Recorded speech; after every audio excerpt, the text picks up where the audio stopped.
Une maison éventrée en pleine ville. Le résultat d'une escroquerie à l'assurance qui a mal tourné. Il y a 2 semaines, un couple, avec la complicité de 2 amis, a mis le feu à son habitation. Le but, faire croire à un sinistre criminel et toucher des indemnités. Des dossiers frauduleux, pas toujours aussi spectaculaires, François en traite quotidiennement. Il vérifie les déclarations suspectes ou incomplètes identifiées par les assureurs. Ici, un homme affirme que son garage a été cambriolé.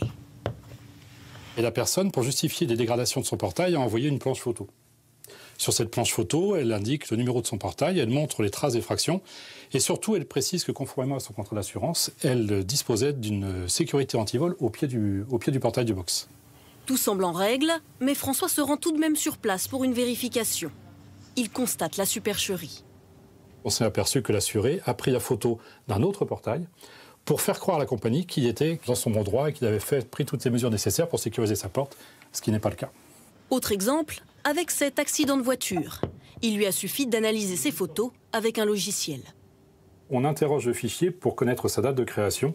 Et là, on se rend compte qu'effectivement, ce cliché a été pris le 12 août et non pas le 12 juillet. Contrairement à ce que la conductrice affirme, l'accident a eu lieu à une période où elle n'était plus assurée. Pour l'enquêteur, démontrer une arnaque n'est pas toujours aussi simple. Les fraudeurs redoublent d'ingéniosité. Il y a des outils qui aujourd'hui te permettent de faire des faux assez facilement. Il y a des réseaux sociaux qui sont organisés. Il y a Snapchat qui vous permet d'avoir en ligne de faux documents, des faux papiers, des fausses attestations ou autres. Et ça, c'est un vrai problème puisqu'effectivement, ça démocratise la fraude et ça la rend trop facilement accessible. Pour lutter contre la fraude, les assureurs s'appuient donc sur de nouveaux outils, comme l'intelligence artificielle, capable d'analyser des images au pixel près, impossible pour un œil humain. Ici, une date falsifiée sur une facture. Vous voyez, la facture, carrément, on l'aurait traitée. Mais c'est l'IA qui nous permet en fait d'identifier que, par comparaison des caractères, que ces 2 caractères-là ont été copiés-collés.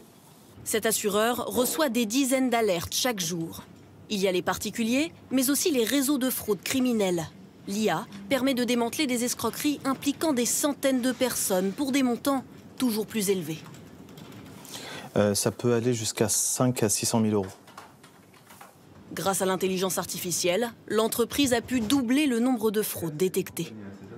Une fraude, c'est un coût pour l'assurance, mais c'est du coup un coût sur la prime que devront verser tous nos clients.